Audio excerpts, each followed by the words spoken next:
நவராத்திரி 10வது நாள், அதாவது 1/10/2025 காலையில சரஸ்வதி பூஜை அப்படிங்கிறத எல்லாருமே வீட்டுல பண்ணி முடிச்சிருப்போம். சரஸ்வதி பூஜை எல்லாம் பண்ணி முடிச்சுட்டோம். இது நம்ம பண்றது விசேஷமான பூஜை.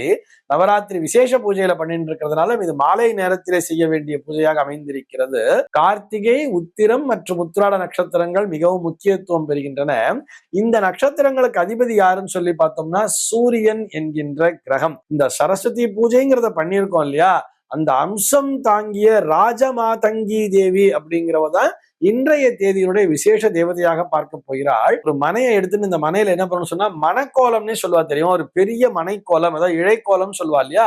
உங்க வீட்டுல அந்த மனைக்கோலம்ங்கிறது எந்த மாதிரியான ஒரு டிசைன்ல போடுவேளோ அந்த மாதிரி ஒரு மணக்கோலத்தை டிசைனா பண்ணி அதுல சுற்றி அந்த காவியை இட்டு கொள்ள வேண்டியது. நடுவிலே காமாட்சி அம்மன் விளக்கு, அதிலே பட்டு நூலினால் திரியை போட்டு அதிலே நெய்யை ஊற்றி தீபத்தினை ஏற்றி வைத்து முதலிலே சரஸ்வதி அன்னையை அவாகனம் செய்ய வேண்டியது. அதற்கு அடுத்தபடியாக அன்றைய தினத்தினுடைய விசேஷ தேவதையாகிய ராஜமாதங்கி தேவியை ஆவாகனம் செய்ய வேண்டியது.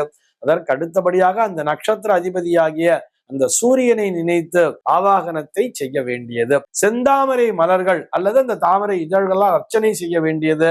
தாமரைப்பூ கிடைக்கல சார், சரஸ்வதி பூஜை அதுவுமா ரொம்ப டிமாண்ட்ல இருக்குன்னு சொன்னா அரளி புஷ்பத்தாலும் அர்ச்சிக்கலாம். இன்றைய தினத்தினுடைய விசேஷ நைவேத்தியம் என்னன்னு சொல்லி பார்த்தோம்னா இந்த சூரியனுக்குரிய தானியமாகிய அந்த கோதுமையிலே செய்யப்பட்ட இந்த கோதுமை அல்வாவாக இருக்கலாம், அல்லது கோதுமையிலே செய்யப்பட்ட எந்த பக்ஷணமாக வேண்டுமானாலும் இருக்கலாம். அதுவும் அந்த கோதுமை அல்வால வெல்லத்தை போட்டு கிண்டி இருக்கணும். சக்கரத்தை பத்தி வெல்லத்தை போட்டு இருக்க வேண்டும்.